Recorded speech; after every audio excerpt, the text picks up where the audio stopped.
कि आसपास के प्रति हम सजग हैं, शायद हमारे एक्शंस के प्रति भी सजग हैं। तो बाहर के लिए सब कुछ हमारा सजगता है, पर हमारा सजगता क्या हमारा भीतर जो है उसके लिए हमारी सजगता है क्या? उसके लिए एक सुंदर कहानी है। पहले आप कहानी सुनिए। अब कहानी ऐसी है कि एक राज्य था, एक नगर था, बहुत समृद्ध नगर था, और उसके राजा बहुत दानवीर थे, बहुत दयालु थे। राजा बहुत निष्ठावान था और बहुत सेवाभावी था वो राजा जो था। एक दिन उनके राज्य में 200 ब्राह्मण आए। 200 ब्राह्मण यात्री कहीं जा रहे थे, तो उनके नगर में उन्होंने उस दिन वहां पर रहने वाले थे। अब वहां सेनापति को ये बात मालूम चली कि अपने राज्य में ऐसे 200 ब्राह्मण आए हैं, और 200 ब्राह्मण राजा को मिलने के लिए गए। राजा को प्रणाम करने के लिए, ये विधान है पहले। तो राजा को मिलने के लिए गए, तो राजा ने उनको सबको भोजन पर इनवाइट किया, सारे ब्राह्मण को, कि आप आज मुझे ब्रह्म भोजन का सौभाग्य दीजिए, आप आज मेरे साथ भोजन करिए। तो सब ब्राह्मणों ने एग्री किया। तो सब खाना बनना शुरू हुआ 200 लोगों के लिए। सारे व्यंजन कहते हैं, बहुत तरीके के व्यंजन बनाए गए। अब जब खाना बन रहा था वहां पर, राज के रसोई ने बहुत अच्छा और बहुत सारा खाना बनाया। अब जब खाने के लिए ब्राह्मण आते हैं, तब उस दौरान वो जो खाना बना हुआ था उसके ऊपर से एक समड़ी जा रही थी, एक ईगल पास हो रही थी। अब वो समड़ी जो गुजर रही थी वो खाने के ऊपर से, उसके मुंह में एक सांप था, समड़ी के मुंह में। अब एग्जैक्टली वो जब खाने के ऊपर से गुजर रही थी, वो समड़ी के मुंह से वो सांप गिर गया और वो सीधा जाकर खाने में पड़ा।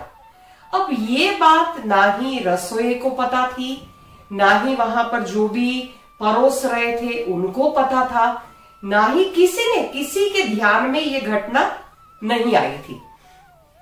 अब सारे 200 ब्राह्मण आ चुके थे। सबने, राजा ने प्यार से सबको परोस के खिलाया।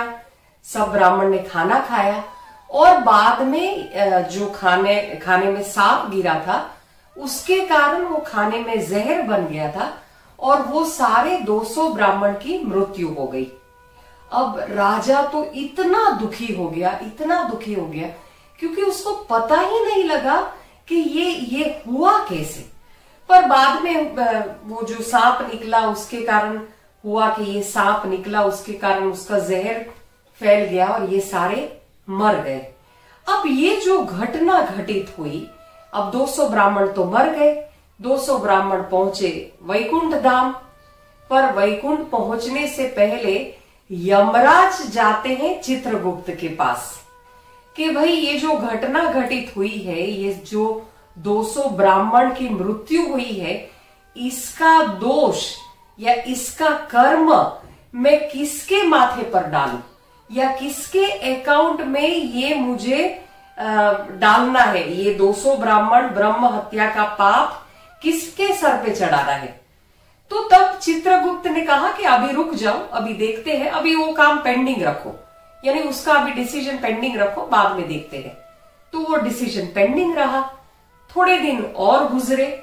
अब उसी नगर में थोड़े दिन के बाद एक 50 ब्राह्मण का ग्रुप आया। 50 ब्राह्मण का ग्रुप वहां पर वैसे ही यात्रिक थे। उन्होंने भी सुना था कि यहाँ के राजा बहुत दयालु है, बहुत ही न्यायी है, निष्ठावान है। तो राजा को मिलने की उन्होंने इच्छा जताई। अब जैसे ही राज्य में वो प्रवेश कर रहे थे, वैसे ही सामने उनको एक महिला दिखी। तो उन्होंने महिला को पूछा कि ये राजा का राजमहल कहाँ है। तो वो महिला ने उनको पूछा कि राजमहल क्यों जाना है। तो ये ब्राह्मणों ने बोला कि सुना है कि यहाँ के राजा बहुत दयालु है, तो हमको उनको मिलना है, और सुना है वो भोजन भी करवाते हैं, तो हम सब बहुत भूखे हैं, तो खाना भी खाना है, भोजन भी करना है। तब वो जो महिला थी वो महिला मंद मंद मुस्कुराई, और महिला मंद मंद मुस्कुराकर उसने ऐसे बताया वो महिला ने कि जाओ वहां पर सामने ही है, तुम भी भोजन करके आओ। ये उसने ब्राह्मणों को बोला। तो ब्राह्मणों को थोड़ा सा विचार तो आया कि ये महिला ने ऐसे क्यों बोला, पर हुआ कि ठीक है, महिला ने बोल दिया होगा वैसे ही। तो महिला ने बोला ठीक है जाओ, ऐसे कटाक्ष करते हुए हंसते हुए कि तुम भी भोजन करके आओ। अब ये जो पल था, ये जो घटना घटित हुई, इस समय पर चित्रगुप्त ने यमराज को बुलाया और चित्रगुप्त ने यमराज को कहा कि ये जो 200 ब्रह्म हत्या का पाप लिखना पेंडिंग था, तुम पूछ रहे थे उसका कर्म किसको चढ़ाना है, तो उसका कर्म ये महिला के खाते में लिख दो। ठीक है, अब चित्रगुप्त ने कहा तो यमराज ने लिख दिया, क्योंकि चित्रगुप्त का हिसाब तो कोई, यानी उसका हिसाब तो सारे देवी देवता भी मानते हैं। अब ये बात, ये घटना इतनी समझने जैसी है और मुझे इतनी अच्छी लगी ये कहानी। देखिए कितना सटल है। हम भी, अब देखिए इसमें बहुत सारे लोग दोषी थे। कर्म अगर किसी के माथे पर चढ़ाना हो तो बहुत सारे विक्टिम थे। वो समड़ी थी, फिर वो सांप था, फिर वो राजा थे जिसने इनवाइट किया था, फिर वो सेनापति थे जिसने इन लोगों को बुलाया था। ये सब, यानी जिसने परोसा, जिसने खाना बनाया, इतने सारे लोग यहाँ पर थे ये घटना में, जो ये घटना के साक्षी थे, जो ये घटना के भुगत भोगी भी थे, और जो ये घटना के कारणभूत भी थे। पर इसमें से किसी को भी ये ब्रह्म हत्या का पाप नहीं लगा। वो ब्रह्म हत्या का पाप इस महिला को लगा। अब देखिए कर्म की गति कितनी सटल है और कितना गूढ़ है ये ज्ञान। यानी हमारे जीवन में भी ऐसा होता है कि शायद किसी को कुछ कठिनाई आई, किसी के जीवन में कुछ दुख आया, तो हम, अगर उनका हमारे साथ का अनुभव भी ठीक नहीं है, तो हम बोल देते हैं कि हाँ इसने तो वैसे भी बहुत ऐसा किया था, अच्छा है, उसके साथ ऐसा ही होना चाहिए। या किसी के दुख में हमको आनंद भी मिलता है।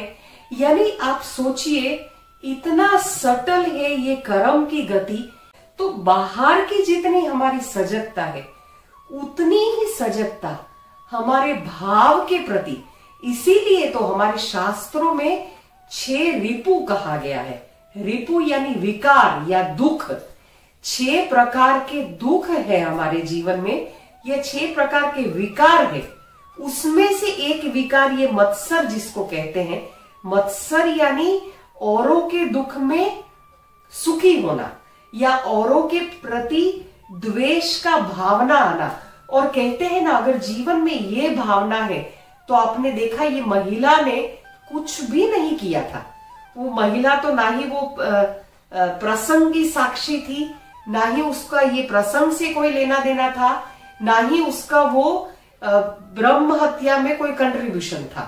पर फिर भी उसने जो उस घटना के बाद उसका जो आनंद लिया, या उसने जो उसको कटाक्ष के तरीके से लिया और ब्राह्मणों को ये कहा कि भाई ठीक है तुम भी भोजन करके आओ। देखो अब ये जो कर्म उसने बांधा, उसके कारण उसके सर पे ये 200 ब्रह्म हत्या का पाप लगा। तो देखिए कितना सटल है।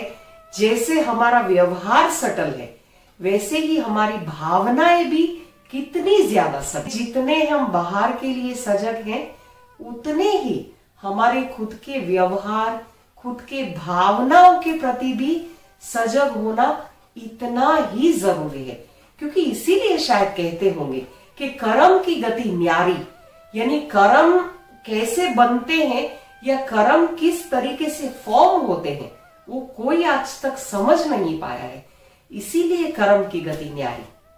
जितने हम अवेयर हैं हमारे एक्शंस, बाहरी एक्शंस के लिए, उतने ही कॉशियस हमें हमारे भीतर की भावनाओं और संवेदनाओं के प्रति भी रहना पड़ेगा। क्योंकि कहते हैं ना, कर्म जीवन में जब दुख आता है, प्रॉब्लम्स आते हैं, तब हमें समझ में आता है। पर हम बोलते भी हैं कि हमने ऐसे क्या कर्म किए हैं, पर ये देखिए, ये कर्म का सटल एग्जाम्पल है कि कर्म कैसे बन सकते हैं। और अगर इतना गूढ़ है कर्म का गति, तो आप सोचिए ना, दिन में 24 घंटे में तो हम लाखों थॉट्स ऐसे करते हैं जिससे हमारे क्या क्या कर्म हम एक्यूमुलेट नहीं करते होंगे या इकट्ठा नहीं करते होंगे। जागरूक बने, भीतर से भी और बाहर से भी। जागरूकता दोनों साइड जरूरी है। जितनी बाहर जागरूकता बाहर की परिस्थिति के लिए जरूरी है, उतनी ही हमारी भीतर की परिस्थिति के लिए भी जरूरी है।